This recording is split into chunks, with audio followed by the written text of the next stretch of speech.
अस्सलामुअलैकुम मेरे भाइयों, let's talk about market updates. और आज की वीडियो के अंदर हम जरा बिटकॉइन को सिंपलेस्ट वर्ड्स के अंदर मैं आप लोगों को समझाता हूं कि भाई मार्केट में एक्चुअली में हो क्या रहा है, और उन लॉजिकल बेसिस के ऊपर मैं आपको समझाऊंगा कि भाई आप लोगों को कहां पे डिसीजन प्लान करना चाहिए, आइदर एंट्री लेनी चाहिए नहीं लेनी चाहिए, और किन किन मेजर लेवल्स का आपको वेट करना चाहिए। तो सिंपलेस्ट वर्ड्स में मैं आपको समझाऊंगा और खुद आप लोगों को समझ आएगी कि भाई हमें कहां पर डिसीजन लेना चाहिए और किस एरिया के ऊपर हमें ट्रेड प्लान करनी चाहिए। देखो मेरे भाइयों, जब भी हम टेक्निकल एनालिसिस की बात करते हैं ना, तो apart from all other things like flow of money, on chain analysis और डेप्थ में चीजों को देखने की जब हम उन चीजों को कंसिडर नहीं कर रहे होते, तो सबसे सिंपलेस्ट चीज चार्ट में हम ये करते हैं कि भाई सबसे पहले रेंजेस को आइडेंटिफाई कर लो। जो भी कॉइन आप ट्रेड करने का प्लान कर रहे हो, आप उसकी एक हाई रेंज, उसकी एक लो रेंज को आइडेंटिफाई करो, ताकि एटलीस्ट आपको मार्केट में पता चले कि यार मार्केट के कौन कौन से मेजर लेवल्स हैं जिसके बीच में मुझे अपनी ट्रेड प्लान्स बनाने हैं या मुझे अपने सेटअप जनरेट करने हैं। अब देखो, प्राइस एक्शन तो हमारे पास ऑल द वे डाउन, अगर मैं स्ट्रक्चर को देखूं तो वो $74,000 से ऑल द वे डाउन मेरे पास यहां तक $56,000 तक आएगा। और मैं अगर बुलिश कंटिन्यूटी को देखूं तो वो तो मेरे पास ऑल द वे डाउन $30,000 से बन रहा है। तो अब मैंने किस एरिया को फिल्टर करना है, इस चीज को देखने के लिए मुझे सबसे पहले रियल टाइम जो प्राइस एक्शन हो रहा है, मुझे उसकी रेंजेस आइडेंटिफाई करनी पड़ेंगी। बिटकॉइन को अगर हम यहां पर देखें तो बिटकॉइन ने जो अपनी रेंज बिल्ड की थी वो 61,200 से लेके ऑल द वे अप $69,000 तक इसने अपनी रेंज बिल्ड की, जिसके बीच में मार्केट ने 3 महीने टाइम स्पेंड की है। कंप्लीट बिरिश कंटिन्यूटी जो हमारी मार्केट की हुई है वो ये इस रेंज के बीच में ही हुई है।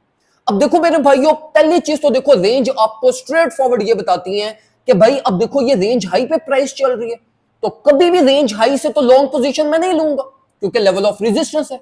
मुझे लॉन्ग पोजीशन लेने के लिए मिनिमम इस चीज का वेट तो करना चाहिए रेंजेस के अकॉर्डिंगली, कि प्राइस रेंज लो पर है तो मैं लॉन्ग पोजीशन लूं। अब देखो, रेंज हाई पे यूजुअली हम क्या करते हैं, हम शॉर्ट पोजीशंस को आइडेंटिफाई करते हैं। रेंज लो पे हम क्या करते हैं, हम लॉन्ग पोजीशंस को आइडेंटिफाई करते हैं। तो देखो, पहली चीज तो स्ट्रेट फॉरवर्ड यहां पर ये कैंसिल होगी ना, कि अगर आप कोई भी लॉन्ग पोजीशन का प्लान बना रहे हो तो वो तो इस एरिया के ऊपर आपका बनता ही नहीं है, क्योंकि मार्केट ऑलरेडी अपनी रेंज हाई पे, तो लॉन्ग पोजीशन तो वैसे ही फेल है। अब हम जरा बात करते हैं कि भाई इधर हमें $69,000 के रेजिस्टेंस से शॉर्ट पोजीशन लेनी चाहिए या नहीं लेनी चाहिए। ये इंपॉर्टेंट चीज है, इसको अब हम जरा समझते हैं। देखो मेरे भाइयों, पहली चीज ये समझो कि देखो, अब ये जो रेंज थी ना, ये रेंज ऑलरेडी को राउंड अबाउट 4-5 टेस्टिंग्स कर चुकी है, अपनी रेंज लो की भी, रेंज हाई की भी। अब देखो, यूजुअली जब भी आपकी मार्केट ये साइडवेज प्राइस एक्शन बिल्ड करती है, सिंपल वर्ड्स में सपोर्ट रेजिस्टेंस की अगर हम बात करें, तो देखो हमारी प्रायोरिटी ये होती है कि हम उसको इनिशियल फेजेस में आइडेंटिफाई करें। फर्स्ट 2 टेस्टिंग्स आपको कंफर्मेशन देती हैं, और यूजुअली हम थर्ड स्विंग पे उसको ट्रेड कर लेते हैं। थर्ड स्विंग को ट्रेड करने के बाद हम यूजुअली अवॉइड करते हैं और वेट करते हैं कि मार्केट ये रेंज का ब्रेकआउट करे, आइदर अपवर्ड आइदर डाउनवर्ड, किसी भी साइड पे ब्रेकआउट करे, और हम फिर अपनी ब्रेकआउट एंट्रीज कंफर्मेशन लेते हुए मार्केट में स्टेप इन करें। अब देखो, अगर हम ये इस करंट रेंज को बिटकॉइन की आइडेंटिफाई करें, तो ऑलरेडी हमारी मार्केट ने काफी ज्यादा टेस्टिंग इस रेंज की ले ली। First swing, second swing, supports, first swing resistance, second swing resistance, मतलब ये मुझे शॉर्ट पोजीशन मिली, यहां से मुझे लॉन्ग पोजीशन मिली जो ऑलरेडी वर्कआउट कर चुकी है, बात खत्म। अब इसके बाद हम किस चीज का वेट करते हैं, ब्रेकआउट्स का। ये ब्रेकआउट्स का हम यूजुअली रेंज को, जब वो एक दफा आपके 3 स्विंग्स कंप्लीट कर ले, ओवर ट्रेडेड रेंज में चली जाए, तो हम इसको यूजुअली फिर ट्रेड नहीं करते ऑन 4th 5th स्विंग, या मार्केट अगर आके फिर रेजिस्टेंस को टेस्ट करे, क्योंकि यूजुअली इन एरियाज के ऊपर आके फिर मार्केट का ट्रेडेड वॉल्यूम कम हो जाता है। 4th swing, 5th swing, 6th swing पे फ्लो ऑफ मनी अल्टीमेटली कम होना स्टार्ट हो जाता है, तो फिर हमारी प्रायोरिटी नहीं होती कि हम इसको यहां पर ट्रेड करें। हम डायरेक्टली वेट करते हैं कि जिस साइड पे भी इन्वेस्टर्स एरिया ऑफ इंटरेस्ट है, इन्वेस्टर अगर इसको अपवर्ड ब्रेकआउट करता है, मैं इसकी ब्रेकआउट एंट्री प्लान करूंगा, रीटेस्ट एंट्री प्लान करूंगा। अगर यहां पे ट्रैप होता है, मार्केट फेल करती है, नीचे आती है, मैं अपने लोअर लेवल्स को कंसीडर करूंगा। तो देखो मेरे भाइयों, ऑलरेडी अगर हम ये रेंजेस को देखें तो मार्केट ये 4th स्विंग कंप्लीशन यहां पे अपनी कर रही है, तो 4th स्विंग कभी भी आपका ट्रेडेबल नहीं होता। तो शॉर्ट पोजीशन भी आपकी इस एरिया के ऊपर नहीं बन रही, ना आपकी लॉन्ग पोजीशन बन रही है। अब देखो मेरे भाइयों, मैं आपको ना फर्दर जरा इसको एक्सप्लेन करता हूं लॉजिकली और टेक्निकली, ताकि आपको चीज समझ आए। अब देखो, एक $69,000 की रेजिस्टेंस है, अब जो लेवल ऑफ सपोर्ट है नीचे, जरा उनको समझो। अब देखो जो locally formed level of support है ना, वो ये $67,000 पे। अब देखो मैं क्यों इस लोकल लेवल को लाइक मेजर स्ट्रक्चर के अंदर एज अ सपोर्ट कंसीडर कर रहा हूं, क्योंकि देखो जो मार्केट ने यहां पे हमारे पास जो मेजर स्ट्रक्चर फॉर्मेशन की है ना, जिसमें हेड एंड शोल्डर पैटर्न भी हो गया, हमारे पास ये रेंज हाई नेक लाइन भी हो गई, वो भी $67,000 पे बन रही है। तो जब मल्टीपल कॉन्फ्लुएंसेस किसी एक ही एरिया के ऊपर आ जाए, तो हम फिर यूजुअली उस लेवल को कुछ ना कुछ इंपॉर्टेंस देते हैं।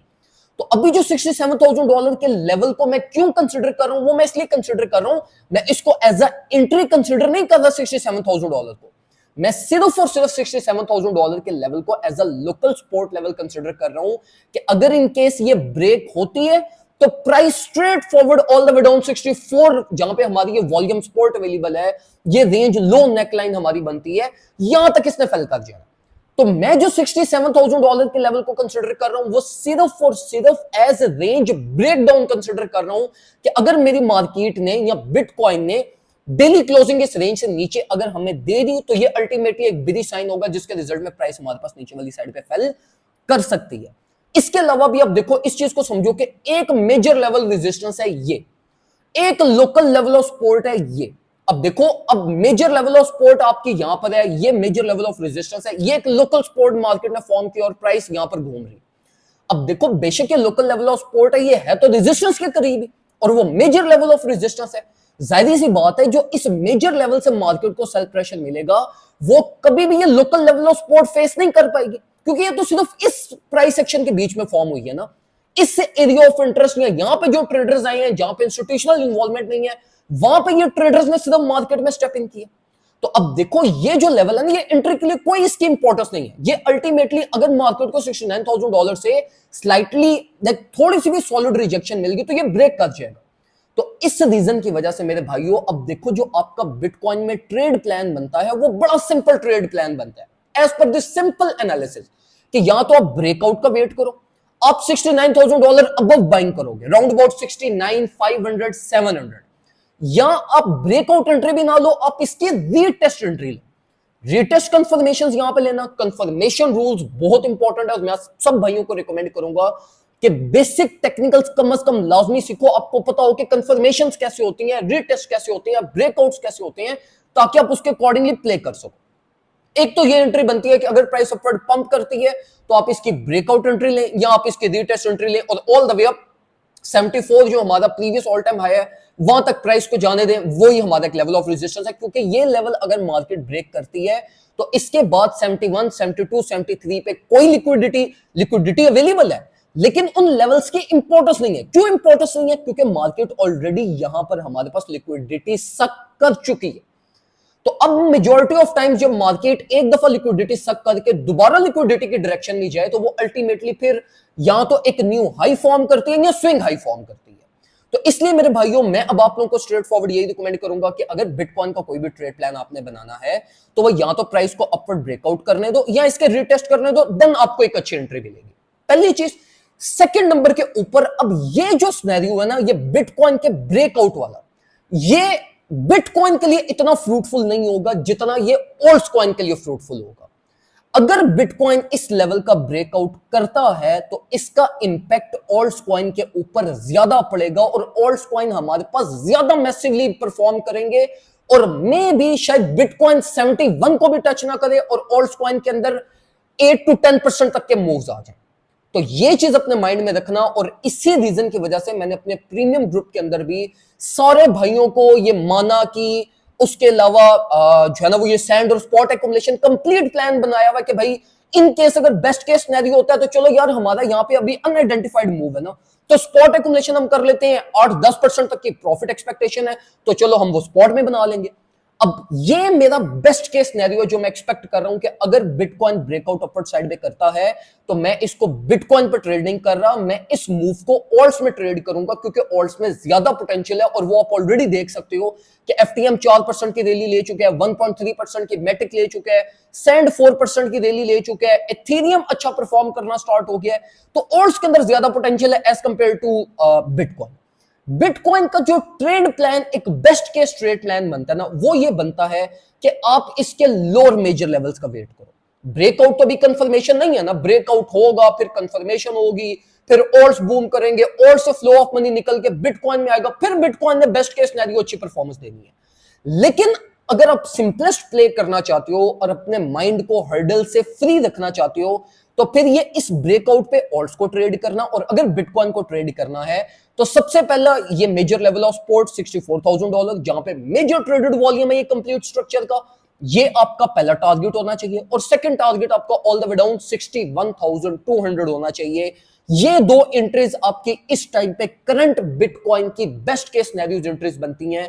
अब मैं ये नहीं कह रहा कि आप ब्लाइंडली इन दो एंट्रीज का ही वेट करो, जरूरी नहीं है कि ये एंट्रीज हिट हो भी या ना हो, क्योंकि मार्केट अगर यहां से ब्रेकआउट कर गई तो ये कंप्लीट प्लान इनवैलिडेट हो जाएगा, क्योंकि फिर फ्लो ऑफ मनी ऑल्ट्स की तरफ डायरेक्ट हो जाएगा, फिर एक न्यू साइकिल स्टार्टिंग हो जाएगी, बिटकॉइन पूरे साइकिल में अंडर परफॉर्मिंग रहेगा, फिर फ्लो ऑफ मनी चेंज होगा, ऑल्ट से निकल के लो कैप्स में जाएगा, फिर लो कैप से निकल के बिटकॉइन में आएगा, तो कंप्लीट इन्वायरमेंट सिचुएशन ही चेंज हो जानी। तो इस सिनेरियो के लिए मैं आपको ये कभी भी रिकमेंड नहीं करूंगा कि आप परफेक्टली लाइक 100% पोर्टफोलियो अपना फ्री करके इसका वेट करो, नहीं। ऑल्ट्स की एक्युमुलेशन आपकी होनी चाहिए, ऑल्ट्स आपके पोर्टफोलियो में इस टाइम पे मस्ट है। मैं आपको ये प्रीवियस वीक से यही कहता आ रहा हूं, ऑल्ट्स कॉइन ऑलमोस्ट उसी रेंज पे चल रहे हैं जहां पे ये प्रीवियस 10 डेज पे इनकी प्राइस चल रही थी। मैं अभी भी आप लोगों को ये रिकमेंड करूंगा कि अगर आप लोगों ने ऑल्ट्स की कोई होल्डिंग्स की नहीं है, उनको होल्ड रखें, सिर्फ यही सबसे आपकी प्रॉफिटेबल डील होगी।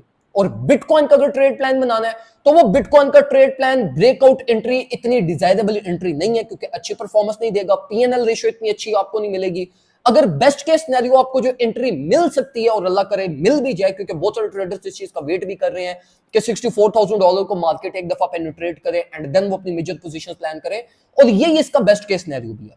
तो बिटकॉइन का 64 to $61,000 आपका ट्रेड प्लान होना चाहिए, और अगर ये अपवर्ड ब्रेकआउट करती है तो देन आप ऑल्ट्स कॉइन को ही ट्रेड करो। और इसमें अगर आप फ्यूचर्स ट्रेड ऑल्ट्स के अंदर प्लान कर रहे हो तो फिर स्ट्रिक्टली मेरे भाइयों ब्रेकआउट के बाद ही प्लान करिएगा।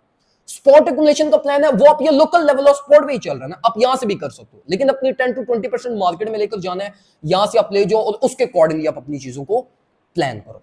तो देखो मेरे भाइयों, इस टाइम पे ये सिंपलेस्ट प्लान टेक्निकली लॉजिकली हमारा बनता है जिसको आपने फॉलो करना है। और मैं आप लोगों को ये रिकमेंड करूंगा कि देखो ये सिंपल एनालिसिस है। अभी देखो इसमें बहुत ज्यादा एडवांस चीजें हैं, लाइक आप आरएसए की कोलैबोरेशन कर लो, फ्लो ऑफ मनी को देख लो, ऑन चेन को बीच में इंटीग्रेट कर लो, इतनी ज्यादा आप कॉन्फ्लुएंसेस बीच में ले सकते हो कि फिर at the end of the day like majority of expectations आपकी टाइम्स मार्केट आपकी एक्सपेक्टेशंस के अकॉर्डिंगली ही चलती है। इश्यू सिर्फ ये होता है कि भाई मार्केट में हर टाइम ट्रेडेबल टाइम नहीं होता। अब देखो ये पूरी रेंज हमारे पास नो ट्रेडेबल रेंज थी, ये रीटेस्ट इसने किया, फेल्ड रीटेस्ट हुआ, नहीं हमें एंट्री मिली, यहां पे रीटेस्ट किया फेल हुआ, यहां पे रीटेस्ट किया फेल हुआ। अब ट्रेडर्स इस चीज का वेट ही नहीं करते। अब टेक्निकल्स आपको हर रोज रोज एंट्रीज नहीं देते, आपको वेट करना पड़ता है for best play, for best case scenario, उसके लिए ट्रेडर्स वेट नहीं करते। तो वो इसी रीजन की वजह से फिर आप लोगों की एक्यूरेसी ड्रॉप होती है, क्योंकि फिर आप इमोशंस और पैनिक डिसीजंस के ऊपर प्ले करना स्टार्ट कर देते हो, आप राइट टाइम का वेट नहीं करते हो, फिर आप at the end of the day कहते हो कि भाई ये टेक्निकल्स वर्क नहीं करते, और टेक्निकल से हमें मजा नहीं आ रहा। वो मजा इसलिए नहीं आता क्योंकि आपने प्रॉपर वे में चीजों को नहीं सीखा हुआ।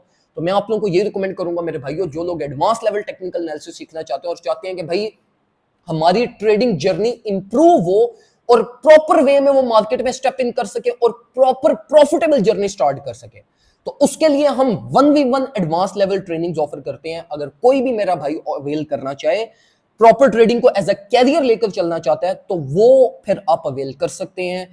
उसमें आपको हम हाथ पकड़ के बेसिक से लेकर एडवांस लेवल तक लेकर जाएंगे, और इंशाल्लाह वी विल मेक श्योर कि आपकी एक प्रोफेशनल ट्रेडिंग जर्नी हमारे साथ स्टार्ट। दुआ में मुझे याद रखिएगा, अपना ख्याल रखें, अपने घर वालों का ख्याल रखें। अल्लाह हाफिज।